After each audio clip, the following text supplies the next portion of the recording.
guys, welcome back to my channel. Simone here. Today I'm going to be filming a video which I'm really excited to talk about, and that is my top 10 most popular books on my TBR. So these are going to be all of the ones I actually physically own, because I know I have lots of books on my actual TBR on Goodreads, for example, but I'm talking about the 10 that I actually own. And I'm doing this by number of ratings rather than kind of highest rating, if that makes sense, because I want to talk about the books that are most popular in terms of who's read them the most.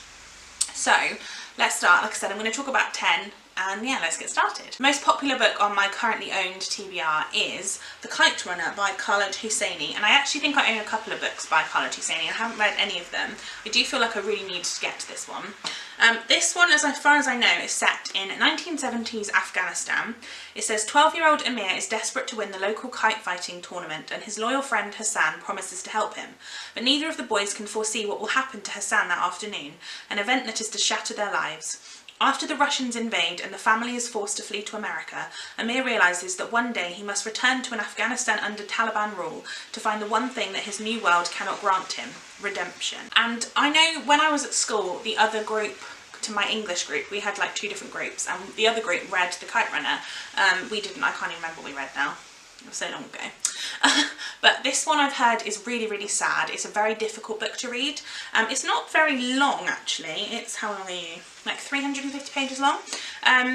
So I feel like it is one that I'd like to kind of read at some point. But it is one that I do tend to kind of look past when I kind of look at my shelves and decide what to read every month. So perhaps this is one that hopefully will come up in like a random pick or something, or I'll just decide to pick it up at one point, because it's not one that like really calls out to me, but it is one that I would like to get to at some point. I should actually say that I'm pre-filming this quite early, so this is going up on like the 4th of March, and I'm actually filming this on the 1st of February, only because we're having a snow day right now, and I was like, do you know what? I might as well film some videos, and this was kind of one I wanted to get to filming, because I really wanted to film it because I'm quite excited about it. So a couple of these books probably I might have read by the time it comes around, but it's still interesting to talk about them, and hopefully by then you'll probably be sick of me talking about them, because I would have said I've read this book, blah blah blah. Anyway, the next one is one of those books because I'm fairly certain I'm going to read this at the beginning of February. But this one is Memoirs of a Geisha by Arthur Golden, which, as you may know, is one of my Sign Up to the TBR books for part 4, I think, so I'll link that video down below. This one follows... I just love this cover, by the way. This cover and this edition is just beautiful.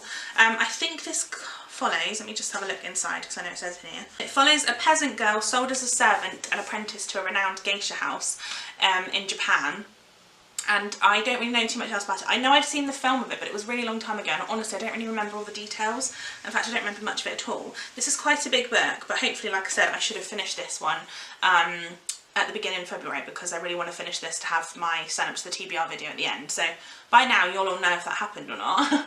But yeah, I'm really looking forward to reading this one, and I'm not really surprised that this is one of the most popular, because I feel like this is one of those classic ones. But I am surprised that it's sort of pipped a few other books to the post, which, yeah, but I'm excited to get to this one. The third book is one I'm actually currently reading at the time this video is you know, being filmed, as I said, so you definitely will have seen this one already. This one is one I'm actually buddy reading with Charlie from Charlie Brooke and Lorraine Ryle on Twitter. But this one is Little Women by Louisa May Alcott. Again, I absolutely love this edition. In fact, I think both of these are vintage classics, the one I just showed and this one as well. I'm about kind of halfway through at the minute, but yeah, I'm really looking forward to having read this and being able to talk to Charlie and Lorraine about it, because it's really, really, really enjoyable. And this follows 4 sisters, let me get them right, Jo, Meg, Amy and Beth, who are living with their mother and their kind of family helper, what do you call her, like a housekeeper, I guess, called Hannah, and their father has gone away to fight in the Civil War, and they are kind of falling on a bit of hard times because they don't have the money that they had before. And it's really, really interesting. Like I said, I really enjoy this book. Like I said, I'm currently rereading it, but yeah, by the time this video goes up, obviously I'll have read it and you'll all know about what I thought about it. But either way, I'm excited. The next 3 are actually all from the same series, and ironically none of them are number 1 which I think is really weird that number 1 is not one of the most popular books, but the other 3 are. But basically number 4 is New Moon, which is the 2nd book in the Twilight series. Number 5 is Eclipse, which is the 3rd book in the Twilight series. And number 6 is Breaking Dawn, which is the 4th book in the Twilight series. So as you probably know, the Twilight series is 4 books, and these are 2, 3 and 4. I find it really weird that Twilight itself is not on this list, because I would have thought that would be the one that people maybe read, and if they didn't like it or they did like it, decided whether to carry on. So I find that a little bit strange, but you know what? Fine. I obviously have technically read these before, but it was so long ago I don't remember anything about it, and they're not on my Goodreads, so these are still on the list. I do want to reread these at some point because I just think they're kind of nostalgic for me. I've reread Twilight this year, I think. Actually, that might be why this is not on the list, because it's not one of my TBR books. So ignore me for that. So yeah, these are the 3, like I said, and I want to read them at some point, hopefully. As I said earlier, today is a snow day, and if you can hear scraping, it's because someone has decided that now is the time to scrape up the snow outside to make a pathway, which would be great apart from the fact it's still snowing. So, I mean, I just feel like you're just going to have to do it again in a minute. But, you know, whatever. But if you can hear that, I can only apologise. So the next one of these is Wuthering Heights by Emily Bronte, which this is a Penguin Classic edition.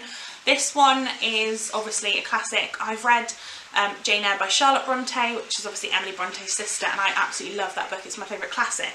But I've never actually read anything from any of the other Bronte sisters.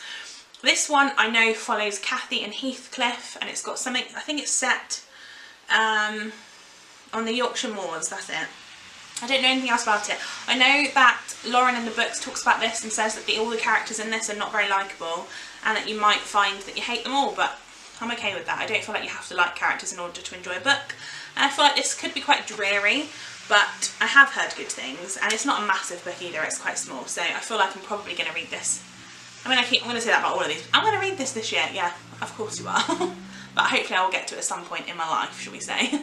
Number 8 is The Curious Incident of the Dog in the Nighttime by Mark Haddon. I read The Red House by Mark Haddon last year, and I quite enjoyed it actually, I gave it a 4-star. This one is a murder mystery novel like no other. So it follows the narrator, and the detective is Christopher Boone. He's 15 and has Asperger's syndrome, and I think he finds a murdered dog of his neighbour in a park or something, and it's about that. I know that The Red House was very strange. It was very kind of odd the way that it was written. So I'm kind of expecting this one will probably be quite similar, but I'm actually still really looking forward to reading this. I've heard obviously this is like one of those like books that everybody knows. So yeah, I'm definitely looking forward to this. I've heard it's quite a sad book, but we shall see. So number 9 is Insurgent by Veronica Roth, which is the 2nd book in the Divergent trilogy. Now, I know I keep saying this, but I am determined to read this year. I've got this book, and I own Allegiant as well, which is the 3rd one, and I'm determined to finish them this year, so it will be happening. Like I said, this is number 2.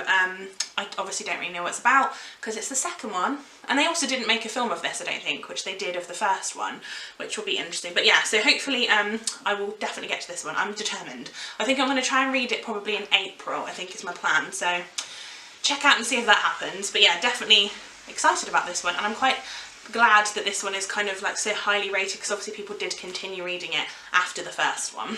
And then the last book on this top 10, number 10, is The Secret Life of Bees by Sue Monk Kidd. And one of my kind of work colleagues, I guess, from who we worked alongside with at work, she actually messaged me on Facebook and was like, this is a great book, you should try and read it. And I was like, okay, I will. I found this in the charity shop, and I thought, okay, well, seeing as someone's recommended it to me so highly, is one I want to read. Again, it's also less than 400 pages, which is a great thing. And like I said, I don't read too much about it, so I'm just going to read the back. It says, Lily has grown up believing she accidentally killed her mother when she was just 4 years old. Now at 14, she yearns for forgiveness and a mother's love. Living on a peach farm in South Carolina with her harsh and unyielding father, she has only one friend, Rosaline, a black servant. When racial tension explodes one summer afternoon and Rosaline is arrested and beaten, Lily is compelled to act. Fugitives from justice, the pair follow a trail left by the woman who died 10 years before. Finding sanctuary in the home of 3 beekeeping sisters, Lily starts a journey as much about her understanding of the world as about the mystery surrounding her mother. Okay, so I've never read the synopsis for this, And I feel like this has just gone straight to the front of the queue of the books that I want to read, because that sounds amazing, and I have said I want to read more diversity, I want to read more about more things that I don't really know about, and I think this is amazing, and I didn't know this had anything to do with race at all. So yeah, very much looking forward to this, and I can't wait to give it a read. Also, I think this might be a film. I may be wrong, but I'm almost certain that this is a film, because I'm sure my mum picked it up once. So yeah, definitely looking forward to this one. So there you have it, guys. That is my top 10 most popular books on my TBR. I hope that you enjoyed this video. Let me know which ones you think I should start with.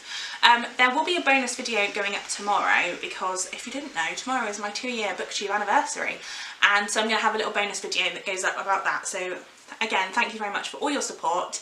Come back tomorrow at 5 PM for that video, and give this video a thumbs up if you enjoyed it, and subscribe to my channel if you haven't already so you don't miss out on any more uploads. See you later, guys. Bye bye.